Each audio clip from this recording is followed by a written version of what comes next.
Alright. Now, all of that said about those fine gentlemen, go back to town. Yeah, I thought about it for a second and then realized, no, even on principle I can't do it.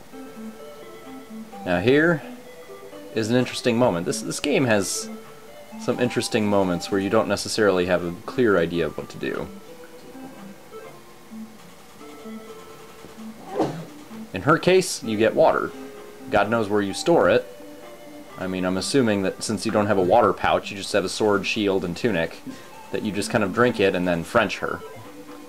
That's okay. At the very least, if she is an illusion, because she disappears when you walk into the building like all the rest, then you at least got something for your trouble outside the building before she disappeared.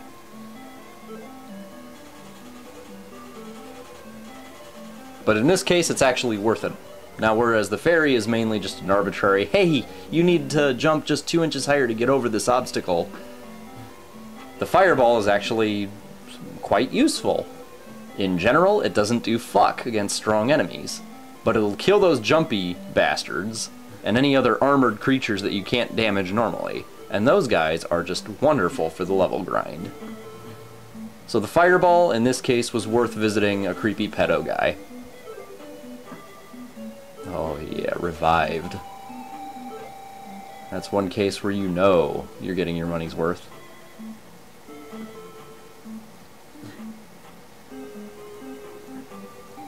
So yeah, this town is actually useful, unlike the other continents.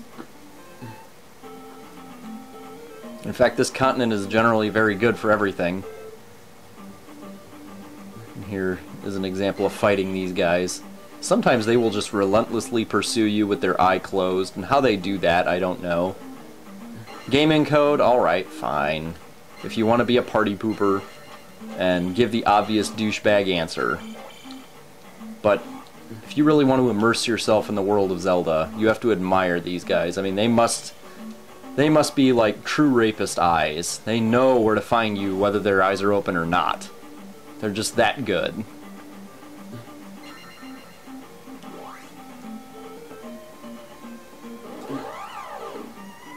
And then back in this cave, but now you can actually shell it out. In fact, the fireball is way better than your little bullshit laser thing.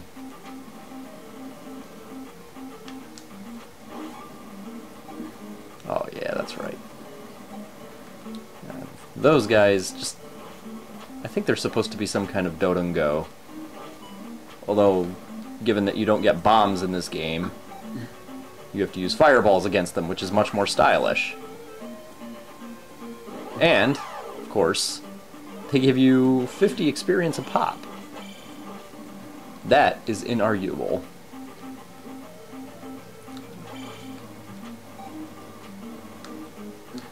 Just be careful. They do shoot back. And they do hit extremely hard. In fact, everything on this continent hits hard. Even some of the little blob guys you found in the original continent can hit pretty fucking hard here. Some of them take 2 hits to kill. But I believe that's generally only in palaces. We will find out.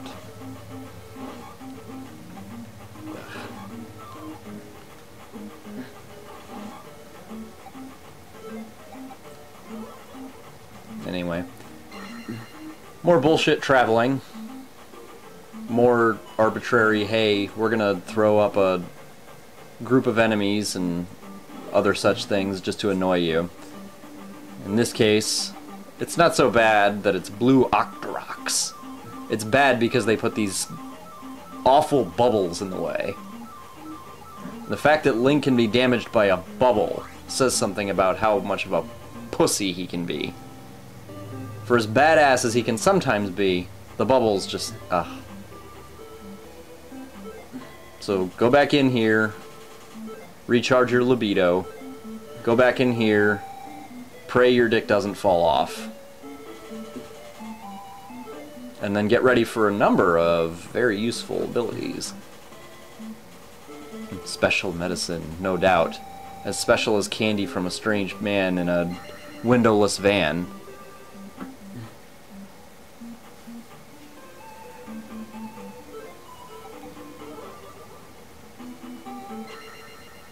Now, what you get here is the up thrust.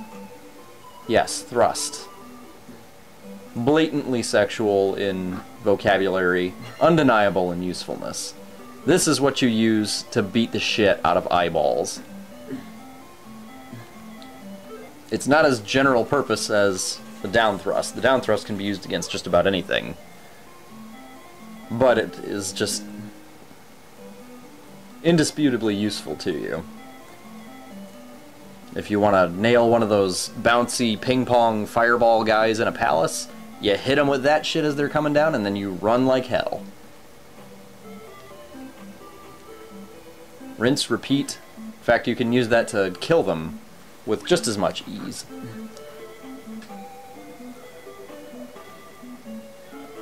Now here I have to ask a question. I saved her child early. I didn't actually come here, save the child, come back, because that's redundant. But how is that old bitch this kid's child? Or this kid's parent? How is she the parent to that kid? She looks like Quasi-fucking-Moto. But I guess in the end we have to chalk it up to everything else. Once again, although you did save a physical child, and physical in the sense that you actually saw him and were able to pick him up like an item, which is kind of disturbing in and of itself. You know, you get it back here. The mother, quote-unquote, disappears. The kid disappears. And there's that guy. And it's the same guy. Every time.